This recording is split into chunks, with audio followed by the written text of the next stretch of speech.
Merci, Monsieur le Président. Merci de m'accueillir sur les bancs de la Commission des lois. Mes chers collègues, je suis aussi heureux de vous retrouver dans cette commission pour la présentation de cette proposition de loi. Le 28 septembre 2018, un incendie a été déclenché dans un abattoir à Haut-Valromey, dans l'Ain, mon département. Revendiqué alors par une association de défense de la cause animale, ce délit a mis au chômage 80 employés de l'abattoir et causé un préjudice de plusieurs millions d'euros. Cet événement n'est malheureusement pas un fait isolé, en témoigne l'intrusion, les dégradations commises le week-end dernier dans une coopérative porcine de Bretagne, Evel Up. Cela s'inscrit dans un contexte de multiplication ces dernières années d'actions plus ou moins virulentes, entravant des activités agricoles et d'abattage, mais aussi des actions de chasse, des commerces de viande, etc. Face à ce phénomène qui suscite de fortes inquiétudes dans nos territoires, en particulier ruraux, il était impossible que le législateur reste inactif. Dès octobre 2018, des députés de groupe auquel j'appartiens avaient déposé une proposition de résolution tendant à la création d'une commission d'enquête sur les activistes antispécistes violents et les atteintes à la liberté alimentaire. Le Sénat s'est également saisi de la question par une proposition de loi déposée par le sénateur Jean-Noël Cardoux, adoptée en séance publique le 1er octobre 2019. Notre Assemblée a également entamé un travail sur le sujet en juillet 2020, à la suite de l'engagement de la présidente de la commission des lois de l'époque, Mme Yaël Braun-Pivet, dans le cadre de la commission mixte paritaire sur le projet de loi qui a créé l'Office français de la biodiversité.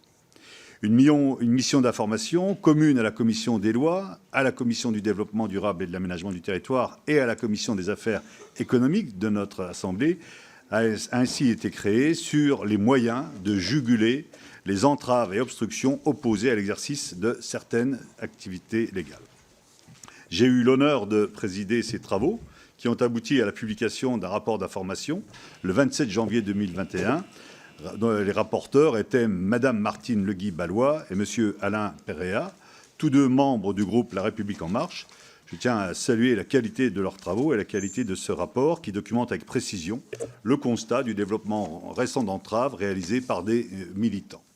Plusieurs secteurs sont visés, en particulier l'agriculture et l'élevage, les activités d'abattage, de transformation et de transport de viande, les commerces, en particulier alimentaires, les activités de loisirs, notamment la chasse. Le rapport d'information pointe tout d'abord l'augmentation récente des actions d'entrave et leur radicalisation. Certaines d'entre elles sont déjà pénalement répréhensibles. Il s'agit des dégradations, violations de domicile, entraves à la liberté du travail, etc. Mais le droit en vigueur ne couvre pas tous les phénomènes d'entrave. C'est notamment le cas de l'intrusion dans une exploitation agricole qui ne peut que rarement être sanctionnée au titre de la violation de domicile, de l'entrave à la chasse difficile à qualifier pénalement, ou encore de certains moyens permettant d'appliquer le délit d'entrave à la liberté du travail. De nouvelles formes d'entrave sont en effet apparues. Celles-ci consistent à gêner ou empêcher le déroulement normal d'une activité pourtant licite, sans forcément être constitutive d'infractions pénales, par de nouveaux moyens, parfois non violents, ou encore par l'usage des réseaux sociaux. C'est pour apporter des réponses à ce constat que j'ai déposé en septembre 2021 une proposition de loi qui traduit les recommandations de nature législative des rapporteurs de la mission d'information, Alain Perea et Martine Legui-Ballois. Frappé de caducité à la fin de la 15e législature, j'ai redéposé cette proposition de loi au cours de la 16e législature, en décembre 2022, ainsi que sous la présente législature, le 19 novembre dernier. Je me réjouis que cette proposition de loi soit inscrite à l'ordre du jour de notre Assemblée par mon groupe, le groupe Droite républicaine, le jeudi 6 février prochain. Les travaux que j'ai conduits depuis ma nomination en tant que rapporteur m'ont tout d'abord permis de constater que le phénomène décrit par la mission de 2021 est toujours d'actualité. Dans le domaine agricole, j'ai pu constater la persistance de telles actions, en particulier au sein des abattoirs. De façon récente, des actions similaires ont émergé à l'encontre des retenues d'eau agricoles, les bassines ou encore d'exploitants forestiers.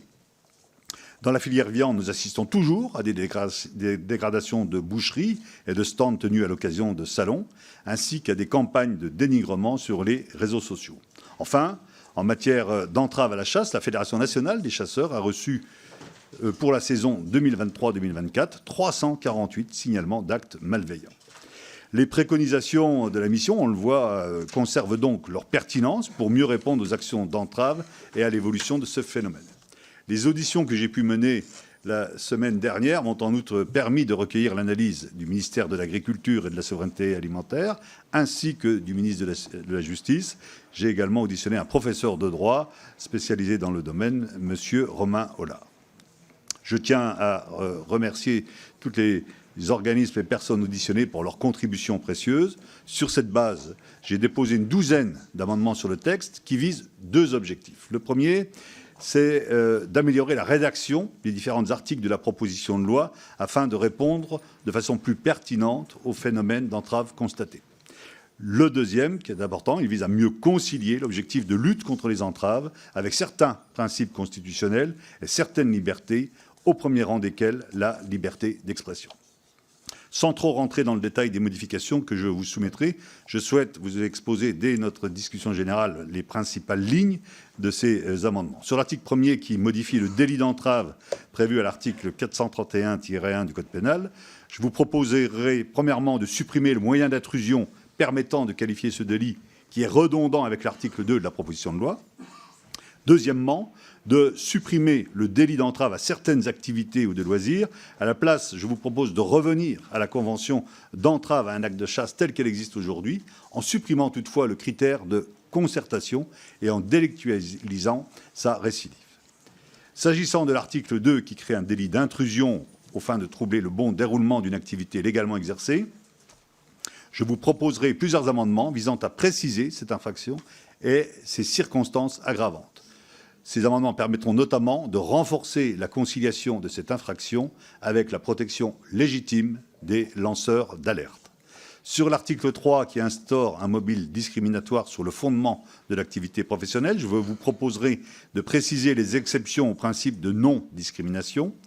En effet, en particulier dans les cas d'embauche, il peut être légitime de discriminer sur le fondement de l'activité professionnelle. Il s'agit tout simplement de l'expérience professionnelle. Je vous proposerai enfin d'insérer les articles 4 et 5 qui concernent respectivement la diffamation publique et la provocation à la discrimination au sein de la loi du 29 juillet 1881 sur la liberté de la presse. Cela permettra d'octroyer aux personnes mises en cause des garanties procédurales plus protectrices que celles prévues pour les délits figurant dans le Code pénal.